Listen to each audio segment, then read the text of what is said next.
កុំច្រឡំថាជារថយន្ត RAV4 ធម្មតា តាមពិតនេះជារថយន្ត RAV4 ប្រើប្រាស់អគ្គិសនីជំនាន់ទី1របស់ Toyota ត្រូវបានផលិតឡើងតាំងពីឆ្នាំ1997 បាននិយាយពីរថយន្ត RAV4 ជឿថាបងប្អូននៅខ្មែរច្បាស់ជាស្គាល់ច្រើនជាពិសេសរថយន្ត RAV4 ផលិតនៅឆ្នាំ2000តែម្ដងតែថ្ងៃនេះដើម្បីឲ្យប្លែកអារម្មណ៍ Admin សូមលើកយករថយន្ត RAV4 ប្រើប្រាស់អគ្គិសនីសុទ្ធមកបង្ហាញជូនបងប្អូនវិញម្ដងដូច្នេះដើម្បីដឹងច្បាស់ពីដើមចោលនិងសាវតារបស់រថយន្ត RAV4 EV កុំភ្លេចតាមដានទស្សនាវីដេអូនេះទាំងអស់គ្នារថយន្ត RAV4 EV ចំនួនទី1ត្រូវបានផលិតឡើងសម្រាប់ប្រើប្រាស់ក្នុងកងនាវាហើយត្រូវបានដាក់ឲ្យប្រើប្រាស់ក្នុងចំនួនកំណត់កាលពីឆ្នាំ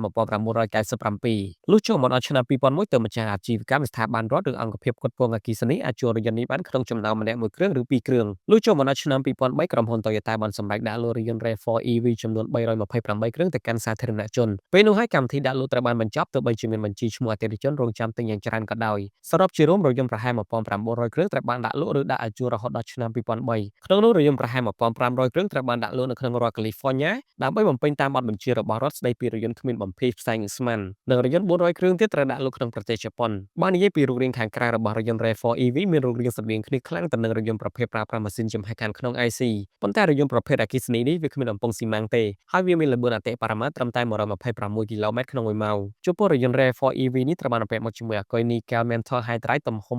27.4គីឡូវ៉ាត់ម៉ោងអាចបើកបរដោយប្រើថាមពលអគ្គិសនីសុទ្ធបានចម្ងាយ153គីឡូម៉ែត្រក៏តាមស្តង់ដាររបស់ចម្ងាយ EPA បន្ទាប់ពីផ្អាកការផលិតតាំងពីឆ្នាំ2003ចូលមកដល់ឆ្នាំ2012វត្តមានរបស់រថយន្ត RAV4 ប្រើប្រាស់អគ្គិសនីចំនួនទី2របស់ក្រុមហ៊ុន Toyota បានលេចមុខសាជាថ្មីអ្វីដែលកាន់តែភ្ជាប់ផ្អើលគឺរថយន្ត RAV4 ប្រើប្រាស់អគ្គិសនីចំនួនទី2នេះគឺក្រុមហ៊ុន Toyota បានសហការផលិតរួមគ្នាជាមួយនឹងក្រុមហ៊ុន Tesla Motor និង Panasonic ជាលទ្ធផលរថយន្ត SUV អគ្គិសនីនេះត្រូវបានដាក់លក់នៅក្នុងសហរដ្ឋអាមេរិកក្នុងខែកញ្ញាឆ្នាំ2012សម្រាប់រថយន្ត Toyota RAV4 EV ចំនួនទី2បានបំពាក់មកជាមួយបច្ចេកវិទ្យារបស់ក្រុមហ៊ុន Tesla ដំណើរការដោយម៉ូទ័រអគ្គិសនីកម្លាំង154សេបំពាក់មកជាមួយអាគុយទំហំ